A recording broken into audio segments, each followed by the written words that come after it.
We all know that Midladder is the hell of Clash Royale. Are you losing against horrendous decks like these and wondering when will it all end? Well, luckily for you, I'm here today to give you 5 tips which will help you to get out of the Midladder. Starting right off with deck choice. When someone says Midladder, what you might imagine are the decks. As we all know, common patterns across all of them are heavy caliber cards such as Mega Knight, P.E.K.K.A, Sparky, Boss Bandit or the Elite Barbarians. Other reoccurring patterns in them are spells like Rage, Freeze and Vines, and troops like Lumberjack, Valkyrie, Firecracker or Elixir Golem. So we all know that, right? And now we take this information and turn it into our advantage.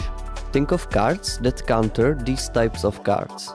It could be something like Inferno Tower, Mini P.E.K.K.A, Bowler, Evo Executioner or Evo Snowball.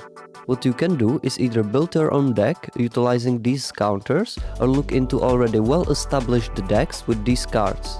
Also, I have to say that rather lighter decks work the best against the mid-ladder slot. So some decks you could look into could be the classic Logbait, some variation of Exenado, or some control deck with Evo Snowball. Up next, we have learning the macro and micro of your deck. After you choose a deck you are comfortable with, the next step is understanding its playstyle. What I mean by saying macro is noticing against which archetypes of decks is your deck weak or strong. No deck will counter everything. So from playing your deck, you will slowly develop understanding of how does it work against other types of decks and shift your playstyle to match that. And by micro, I mean mastering the deck itself, learning all the different interactions of your cards, placements, cycle patterns, etc. This will give you a huge advantage against those mid-ladder players. Next thing on the list is punishing enemy mistakes. Every opponent will make a little different mistakes and you have to recognize them throughout the battle. But there are really common ones that you have to know. These are, for example, the Golem first play, which you punish by pushing the opposite lane, playing troops like Magic Archer from the back when you can fireball them for easy value, or stacking up cards which you can counter easily with splash damage. The main point is that people in mid-ladder make a lot of mistakes which can be taken advantage of easily. Next, we have a really important tip which every Clash Royale player should utilize no matter how high in trophies.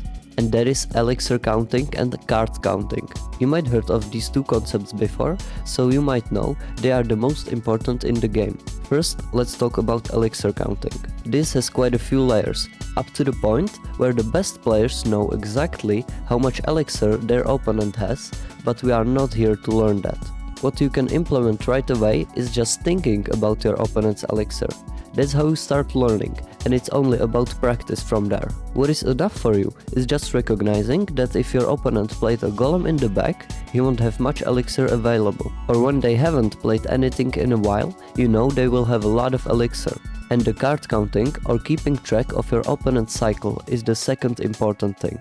This is a little harder than basic elixir counting, but I'm sure you can learn it as well. The core of this strategy is the fact that it always takes you 4 cards to cycle to a card you had initially. So after you've seen all of your opponent's cards, you'll know what they have in the hand currently, which is a massive advantage. First you recognize how much elixir does your opponent have, then you remember which cards they have in the cycle and make accurate predictions based on these two factors. I hope I didn't overwhelm you with all of this, so let's get to the last tip.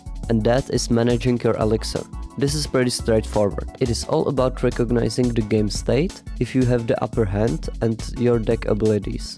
Considering all of this, you can decide how you want to spend your elixir. If you want to pressure your opponent, if you want to build up a push, or want to save up elixir for defense. A lot of players in mid-ladder really don't understand this concept, so understanding it yourself will take you apart from them and you will be able to easily punish them. So this is it, guys. 5 tips that will help you to get out of mid-ladder. I hope you can implement some of these into your gameplay, and I wish you the best of luck in your trophy road journey. Let me know if these tips help you, what would you like to see next, and I'll see you in another one. Bye!